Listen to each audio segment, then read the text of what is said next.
Good morning, students. Welcome back to our economics class. Today we are going to learn about chapter 4 poverty, and this is part 2.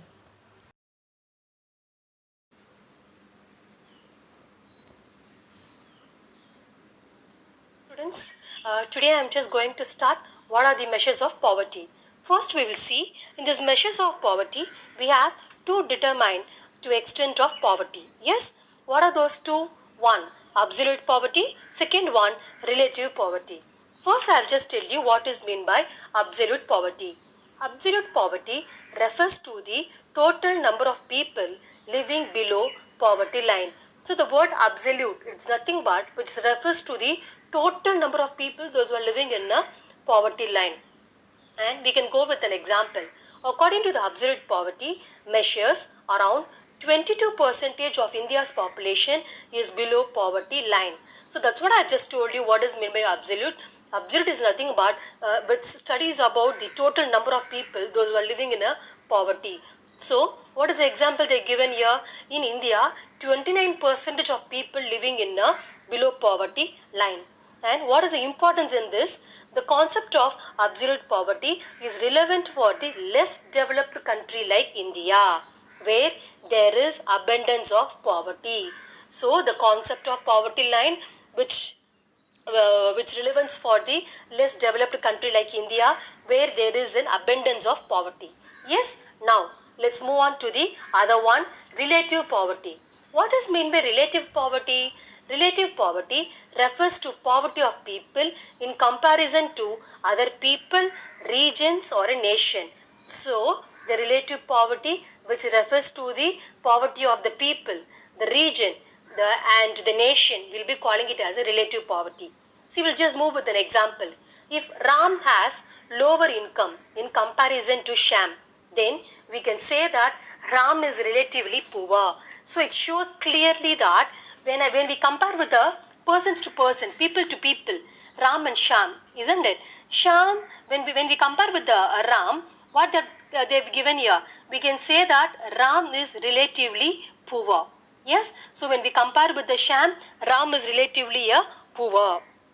Yes, now we'll just move with the and we can go with an example in this. It helps to understand the relative position of different segments of a population.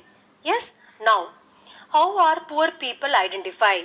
In this we have two things, pre-independence and post-independence. First we'll see pre-independence. In pre-independent India, Dadabhai Naoroji was the first to discuss the concept of a poverty line, and he just compared with the jail cost of living.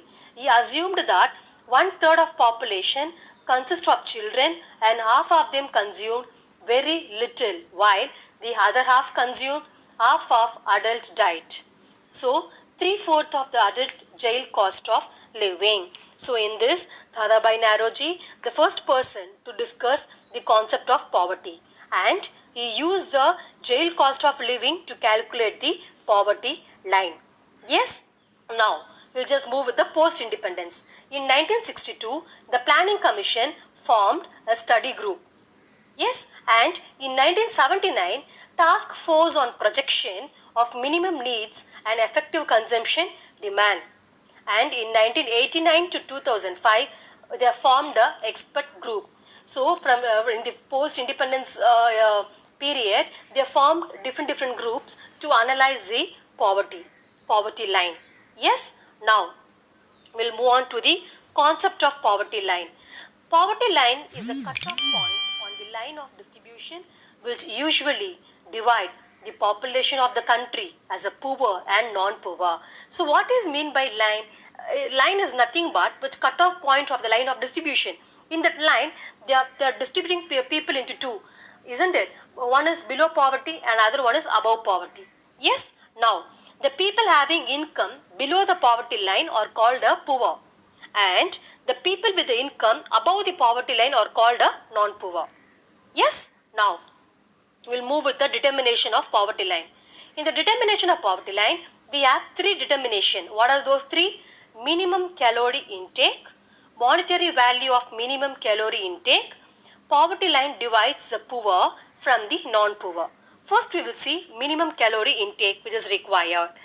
The Planning Commission has defined poverty line on the basis of recommended nutritional requirement of 2400 calories per person per day for rural area and 2100 calorie per person per day in the urban area. So, first point, the Planning Commission has defined poverty line. How they have defined? They are refined with calorie, isn't it? 2400 calorie per person per day in the rural area and 2100 calorie per person per day in the urban area. So, calorie intake has been fixed for the rural area because the rural worker has to do greater physical work as compared to the urban worker. So that's what the calorie intake is higher in the rural when we compare with the urban. That's what they have mentioned, 2400 calorie per person per day in the rural and 2100 per person per day in the urban. Now let's move on to the second point, monetary value of minimum calorie intake.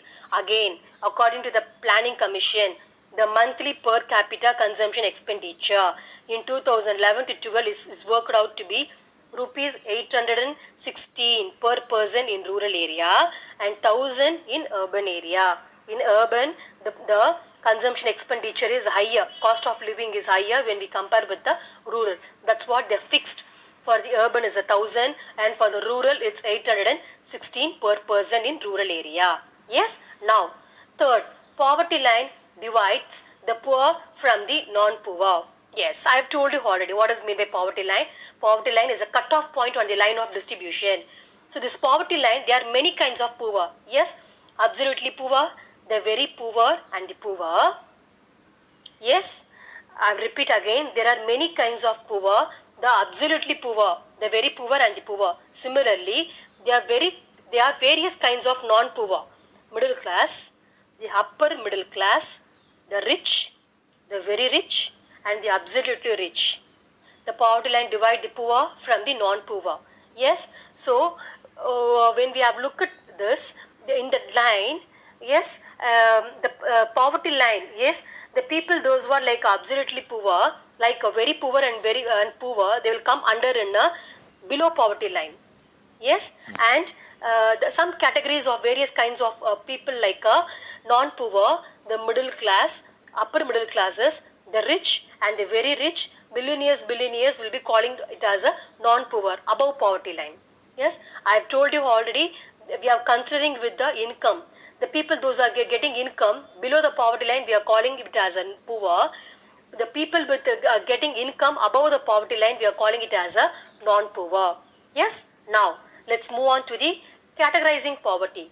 Poverty has been categorizing in three ways: chronic poor, transient poor, non-poor. What is meant by chronic poor? Yes, it includes people who are always poor and those who are usually poor. Always poor people will be calling it as a chronic. Yes, and transient poor may be classified as a churning poor. Yes, who regularly move in and out. Example, we can give it as a small farmer. Yes, and occasionally poor, who are rich most of the time and poor sometime. We are calling it as a transient poor. Third one will be calling it as a non-poor. They are never poor. These are the three categorizing of poverty: chronic, transient, non-poor. What is my chronic? Always poor, usually poor, will be calling it as a chronic. And transient poor is nothing but churning poor, who regularly in and out, or occasionally poor, who are rich most of the time and poor sometime. Non-poor, they are never poor. Yes, now let's move on to the poverty line. I have told you already, the monthly per capita expenditure calorie intake 2400 calorie per person in the rural area and 2100 calorie for in the urban area. Apart from that, the consumption expenditure in 2011 to 12, 816 in the rural and 1000 in the urban area.